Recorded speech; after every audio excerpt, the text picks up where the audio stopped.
When Princess Cora was born, her mother and father thought she was as perfect as a snowflake.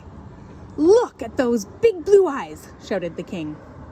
"Look at her toes," cried the queen, and she kissed the baby's feet. They're like pink pearls.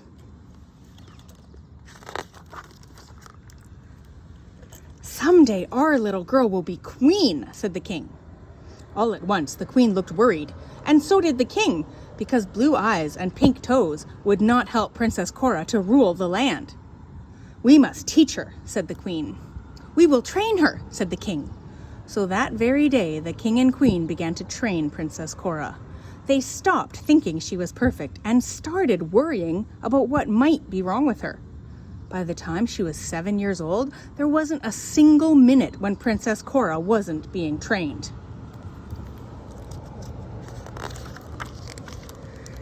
The king and queen hired a nanny to make sure that Princess Cora was always tidy. The nanny thought that being clean was the most important thing in the world. She made Princess Cora take 3 baths a day and watch like a hawk to make sure she washed herself all over. "Into the tub you go," the nanny would say, "and scrub-a-dub-dub till I say stop." Sometimes Princess Cora got tired of taking baths, but the nanny always shook her finger and said, "Do you want to be a dirty little kid? Do you want to smell bad?" Then Princess Cora turned red and took another bath. When she wasn't taking baths, Princess Cora studied hard. Every day she went to the tower room and read books about how to run the kingdom. "A princess must be wise," said the queen. The books were so dull. The Princess Cora yawned until her eyes were full of tears. Sometimes she asked silly questions just to liven things up. Then the queen frowned, an awful frown, and said, "Now, Cora, that is inappropriate." So Princess Cora hung her head and went back to work. After she studied, Princess Cora went down to the old castle prison, which the king had turned into a gym. Every day the king stood with his gold watch in his hand, while Princess Cora ran in circles and skipped rope up to 500. "Faster, faster! A future queen must be strong," said the king. "Skipping rope is good for you."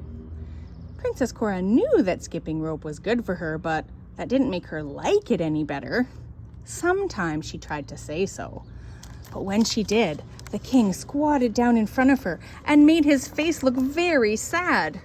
He said, "Princess Cora, are you being a good kid?"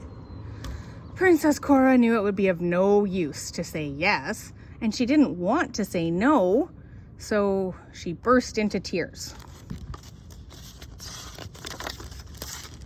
Princess Cora wanted her parents to be happy. She worked hard at being clean and strong and wise. But deep inside, she was angry. Sometimes at night, when she was alone in bed, she whispered, "Skipping rope is stupid. And I'm sick, sick, sick of those boring books.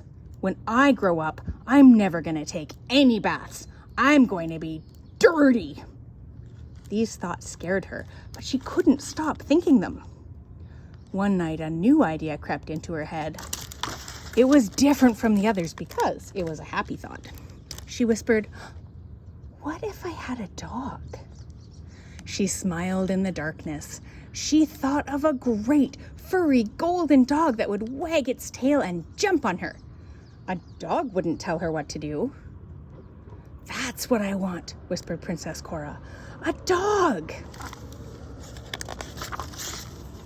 But when she told the nanny cried, "A dog? A dirty dog?